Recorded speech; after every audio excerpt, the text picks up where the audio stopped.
જો આ ઠંડી શેની ચડી છે એ ખબર પછી પડશે।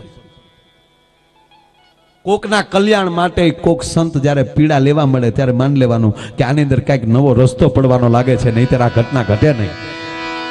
સ્વામી ગુણાતીતાનંદજીને એમ કહેવાય, સ્વામી ગુણાતીતાનંદજી ટાઢના થરથરે છે અને શરીર મળ્યું ટાઢું બોળ થાબા, અને એમાં ન્યાલી બાવલો અને એની બેન બે નીકળ્યા અને માથા ઉપર લાકડાનો ભારો હેઠો નાખ્યો અને એ લાકડાને નીચે નાખીને એમ કહેવાય કે એને અગ્નિ પ્રગટ કર્યો।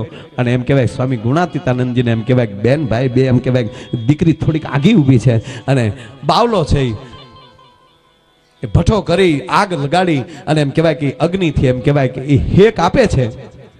અને સ્વામી ગુણાતીતાનંદજીને આમ કરીને આમ આંખોના પોપસા ઊંચા થયા અને બાવચંદ હામુ જોઈને એટલું બોલ્યા છે, બાવલા આજ પછી તારે કોઈ દી માથા ઉપર ભારો નહીં લેવો પડે।